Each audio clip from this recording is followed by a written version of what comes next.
ಕಾಯಿ ಕಟ್ಟಿದ್ದೀನಿ. So as a vegetarian 100 grams protein ಇಂಟೆಕ್ನ ಹೇಗೆ ಕಂಪ್ಲೀಟ್ ಮಾಡ್ತೀನಿ ನೋಡೋಣ ಬನ್ನಿ. ಒಂದು 250 ಗ್ರಾಮ್ ಅವಲಕ್ಕಿ ಇದೆ, ಒಂದು 100 ಗ್ರಾಮ್ ಕರ್ಡ್ ಇದೆ, ಜೊತೆಗೆ whey protein mix with milk and ಈ ಹಣ್ಣು ಕೂಡ. ಹೆಸರು ಗೊತ್ತಿದ್ರೆ ಕಾಮೆಂಟ್ಸಲ್ಲಿ ತಿಳಿಸಿ.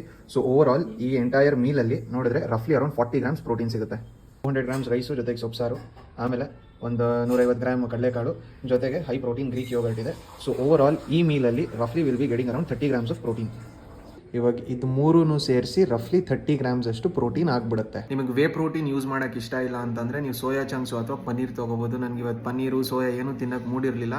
ಸೊ ನಾನು ವೇ ಪ್ರೋಟೀನ್ ಬೆಳಿಗ್ಗೆ ಯೂಸ್ ಮಾಡಿದೆ ಆ್ಯಂಡ್ ಮಧ್ಯಾಹ್ನ ಆ್ಯಂಡ್ ರಾತ್ರಿ ಗ್ರೀಕ್ ಯೋಗರ್ಟ್ ಯೂಸ್ ಮಾಡಿಕೊಂಡೆ. ಸೊ ಇಫ್ ಯು ಸಿ ಬೆಳಿಗ್ಗೆ 40 ಗ್ರಾಮ್ಸ್ ಪ್ರೋಟೀನ್ ಆಯಿತು, ಮಧ್ಯಾಹ್ನ 30 ಗ್ರಾಮು, ರಾತ್ರಿ 30 ಗ್ರಾಮ್ಸ್. ಓವರ್ ಆಲ್ ಒಂದು 100 ಗ್ರಾಮ್ಸ್, ಅದಕ್ಕಿಂತ ಸ್ವಲ್ಪ ಜಾಸ್ತಿನೇ ಇರುತ್ತೆ. But on on average you can consider it to be 100 grams. So ನಿಮಗೆ ಗ್ರೀಕ್ ಯೋಗರ್ಟು ಬೇಡ ಅಂತಂದರೆ ಓವರ್ ಆಲ್ ಈ 3 ಹೊತ್ತು ಚೆನ್ನಾಗಿ ಕಾಳುಗಳು ತೊಗೊಳ್ಳಿ. ಅದಾದಮೇಲೆ ಸೋಯಾ ಚಂಕ್ಸ್ ತೊಗೊಳ್ಳಿ, ಪನ್ನೀರ್ ತೊಗೊಳ್ಳಿ, ಅಭ್ಯಾಸ ಇದ್ದರೆ ಟೋಫು ಕೂಡ ತೊಗೊಳ್ಳಿ.